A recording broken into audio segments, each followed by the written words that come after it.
معزز ناظرین السلام علیکم۔ سلطان محمد فاتح کے بولم 40 کے پارٹ 4 میں خوش آمدید۔ ایپیسوڈ کے شروع میں ہم دیکھتے ہیں قسطنطنیہ میں گھٹنوں کے بل بیٹھا فرانسسکو شہنشاہ سے کہتا ہے، میں اس غداری کو نہیں دیکھ پایا جو میرے اتنے قریبی نے کی تھی، مجھے ایک معزز کمانڈر کے طور پر اس غلطی کی قیمت چکانی پڑے گی۔ پھر اپنی تلوار شہنشاہ کی جانب کرتے ہوئے کہتا ہے، مجھے ہر وہ سزا قبول ہے جو آپ مجھے اس تلوار سے دیں گے جناب۔ اس پر شہنشاہ کہتا ہے، فرانسسکو تم نے پلیتانو کو اس تلوار سے مارنے کی کوشش کی، اس لیے پلیتانو تمہاری سزا کا تعین کرے گا۔ شہنشاہ کی بات سن کر پلیتانو کہتا ہے، جناب عالی ہمارا سب سے بڑا دشمن محمد ان دیواروں کے باہر جمع ہو رہا ہے، جبکہ صورتحال تشویشناک ہے، ایک دوسرے کو مارنا مناسب نہیں ہوگا۔ اس پر اورہان کہتا ہے، اگر غلط کرنے والوں کا سر قلم کر دیا جائے تو ہمارا اتحاد پروان چڑھے گا، مگر پلیتانو فرانسسکو کی جانب بڑھتے ہوئے کہتا ہے، نہیں، ہم ڈان فرانسسکو کے ساتھ مضبوط ہیں۔ یہ کہتے ساتھ ہی وہ فرانسسکو کو کھڑا کرتا ہے اور مزید کہتا ہے، جناب عالی یہ کافی نہیں ہوگا، اگر نوترس نہ ہوتا تو میں آج مر چکا ہوتا، ڈان فرانسسکو اپنے سب سے وفادار سپاہی کے ہاتھوں مارا جاتا، شاید آپ بھی۔ شہنشاہ کہتا ہے، خبردار مجھ سے نوترس کی معافی طلب ہرگز نہ کرنا۔ پلیتانو کہتا ہے،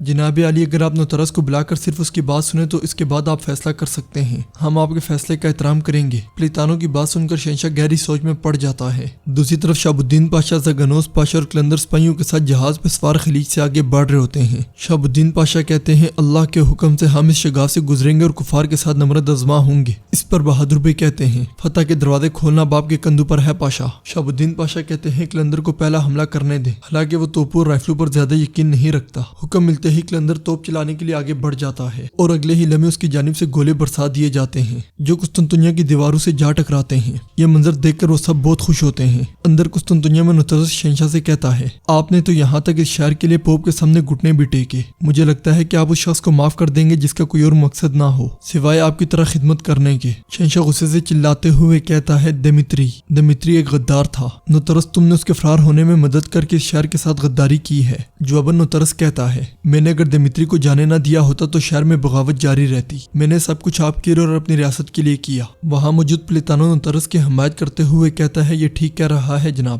ہم اگر ایک مٹھی کی مانند متحد ہونے میں ناکام ہو گئے تو محمد ہمیں صفحہ ہستی سے مٹا دے گا۔ پلیتانو کی بات سن کر شہنشاہ کچھ دیر سوچنے کے بعد کہتا ہے، نوترس اور فرانسسکو مجھ سے وفاداری کی قسم کھا سکتے ہیں، لیکن جب وہ باہر نکلیں گے تو ایک دوسرے کے گلے پڑیں گے۔ نوترس کہتا ہے، پھر میں آپ کے سامنے قسم کھاتا ہوں۔ یہ کہتے ساتھ ہی وہ فرانسسکو کے سامنے گھٹنوں کے بل بیٹھ جاتا ہے اور کہتا ہے، میں نوترس قسم کھاتا ہوں، مقدسات کی، چرچ کی، وارک نائٹس کی، میں مرتے دم تک آپ کی خدمت میں حاضر رہوں گا، جب تک کہ دشمن کو شکست نہیں دی جاتی میں آپ کے ہر حکم کی تعمیل کروں گا۔ فرانسسکو سے سہارا دے کر کھڑا کرتا ہے اور کہتا ہے، آپ کے ساتھ مل کر اس شہر کا دفاع کرنا میرے لیے اعزاز کی بات ہے۔ اسی دوران وہاں الیگزینڈر آتا ہے اور کہتا ہے، خلیج پر عثمانی افواج نے دیواروں کو نقصان پہنچانا شروع کر دیا ہے جناب، وہ اپنے بنائے ہوئے پلوں سے دیواروں پر چڑھ رہے ہیں، ہم نے بہت سے سرما کھو دیے ہیں۔ یہ سن کر سب کو بہت غصہ آتا ہے اور فرانسسکو کہتا ہے، فوراً پیگے دروازے پر سرنگ کے ذریعے فوجیوں کو بھیجو، جان گرانٹ کو بھی خبر بھیجو، کرائے کے فوجیوں کو شامل ہونے کا کہو۔ یہ کہتے ساتھ ہی فرانسسکو الیگزینڈر کے ساتھ وہاں سے چلا جاتا ہے۔ پھر نوترس آگے بڑھ کر شہنشاہ سے کہتا ہے، مجھے خلیج کے محافظوں کے ذریعے خلیج کی حفاظت کرنے کی اجازت دیں، مجھے فرانسسکو کی حمایت کرنے کی اجازت دیں۔ نوترس کی بات سن کر شہنشاہ گہری سوچ میں پڑ جاتا ہے۔ خلیج سے آگے بڑھتے ہوئے شہاب الدین پاشا ایک سپاہی سے کہتے ہیں، بہادروں کو خبر بھیجو، ان سے کہو کہ کمانیں سنبھالیں۔ حکم ملتے ہی سپاہی جھنڈا لہرانے لگ جاتا ہے، جبکہ جہاز پر موجود توپیں مسلسل گولے برسا رہی ہوتی ہیں۔ ناظرین اس کے بعد ہم دیکھتے ہیں حسن جنگل میں ایک درخت کے ساتھ ٹیک لگائے سو رہا ہوتا ہے اور نیند کی حالت میں مسکراتا ہوا دکھائی دیتا ہے۔ اسی لمحے وہاں مصطفیٰ آتا ہے اور اسے جگاتے ہوئے کہتا ہے، اب آپ کی باری ہے۔ حسن نیند سے اٹھتے ہوئے کہتا ہے، وہ آئے تھے، انہوں نے خوشخبری دی ہے۔ مصطفیٰ کہتا ہے، اٹھو حسن اٹھو، کیا کہہ رہے ہو، وہ تمہارا انتظار کر رہے ہیں۔ مگر حسن کہتا ہے، آپ آگے بڑھے بھائی، مجھے ملا غرانی کے پاس جانا ہے۔ دوسری طرف درنی میں بایزید دوسرے بچوں کے ساتھ کھڑا ہوتا ہے اور ریحان آغا سے پوچھتا ہے، ہم کہاں جا رہے ہیں؟ ریحان آغا کہتے ہیں، مارا خاتون ہمارا انتظار کر رہی ہیں شہزادے، اگر آپ چاہیں تو ہم اب نکلتے ہیں تاکہ آپ کا تجسس ختم ہو، آپ محافظوں کے ساتھ ہمارے پیچھے آ سکتے ہیں۔ ریحان آغا کی بات سنتے ساتھ ہی شہزادہ اور باقی بچے آگے بڑھنے لگ جاتے ہیں۔